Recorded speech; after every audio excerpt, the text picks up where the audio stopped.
2026년 2월 6일 사스포칼립스라는 단어가 세계 증시를 덮쳤습니다. 미국 소프트웨어 지수 1조 달러 증발, 한국 코스피 외국인 3조 3천억 폭탄 매도. 오늘 이 질문에 답하겠습니다. AI로 인해 소프트웨어의 가치가 하락해도 한국 수출은 살아남나? 결론부터 말씀드리겠습니다.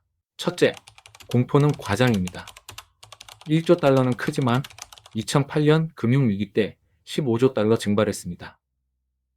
둘째, 한국은 하드웨어 중심이므로 상대적으로 안전합니다. 타격은 미국 소프트웨어입니다. 셋째, 단기 조정, 장기 기회입니다. 2개월에서 3개월 박스권 후 SK, 하이닉스, HBM 수혜는 계속됩니다. 그럼 어떻게 해서 이런 결론 도달하게 되었을까요? 지금부터 AI와 함께 살펴보겠습니다. 첫 번째 숫자, 미국 소프트웨어 지수 1조 달러가 증발했습니다.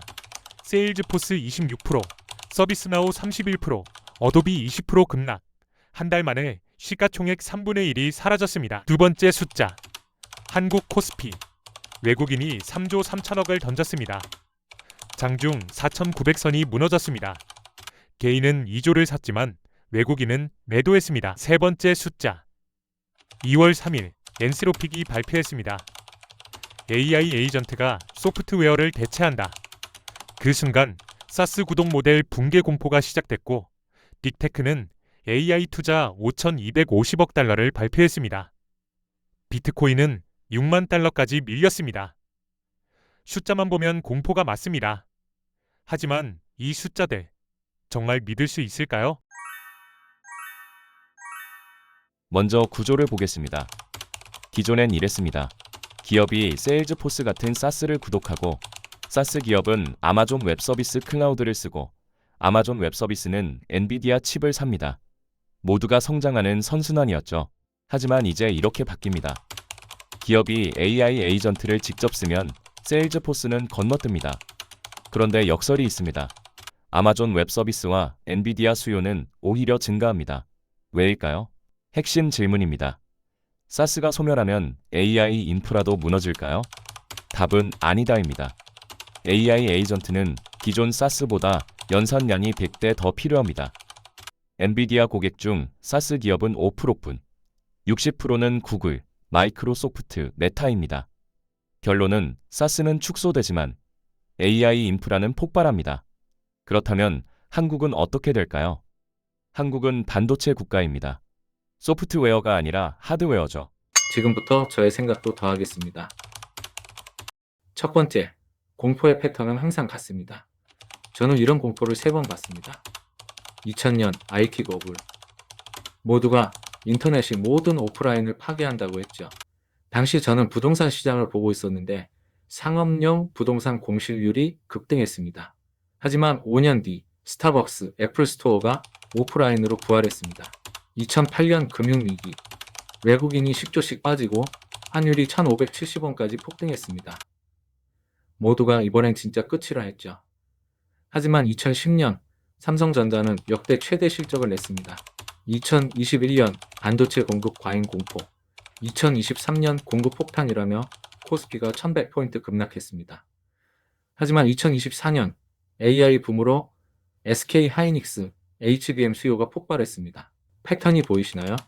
매번 이번엔 다르다고 했지만 결국 패턴은 같았습니다. 2026년 사스포칼립스, 이번도 같을 가능성이 높습니다. 두 번째, 왜 투자자는 공포에 과잉 반응할까요? 첫째, 이용 가능성 휴리스틱. 최근 뉴스가 역사적 데이터보다 강렬하게 느껴져 투자자들이 과잉 반응하는 현상이죠. 2월 3일 엔스로픽 발표, 너무 생생했습니다.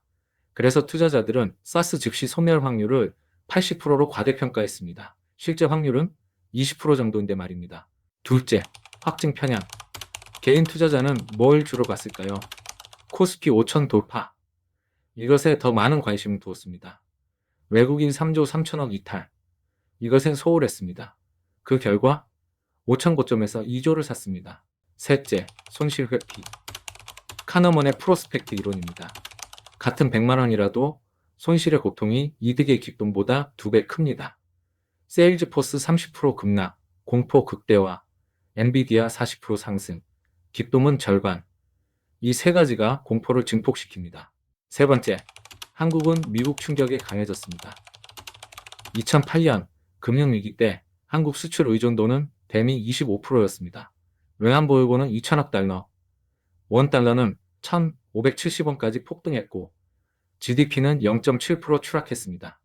하지만 2026년 지금은 수출 의존도 대미 15%로 중국, 아세안으로 다변화됐습니다.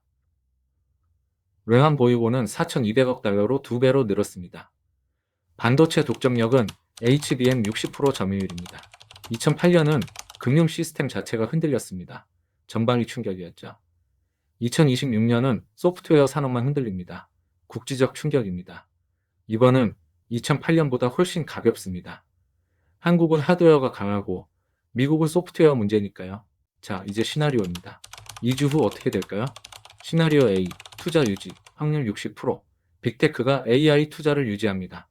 엔비디아 실적이 호조입니다. 이 경우 보유하세요. SK 하이닉스 HBM 수혜가 계속됩니다.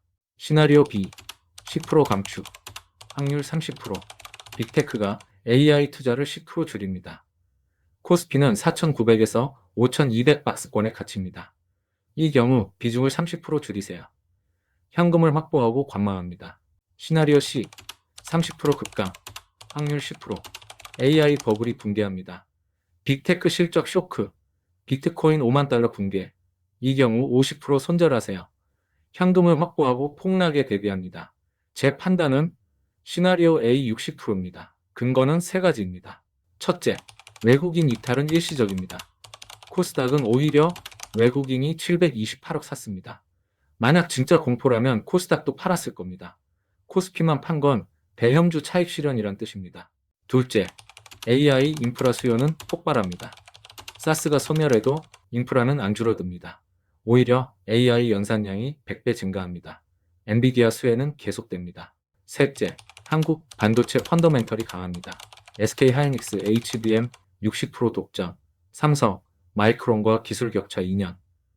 미국 AI 투자가 유지되면 한국은 수혜입니다. 오늘 핵심을 정리하겠습니다. 공포는 과장, 하지만 30% 리스크는 실제한다. AI는 계산, 판단은 경험. 여러분의 선택은 무엇입니까? 구독과 좋아요 부탁드립니다.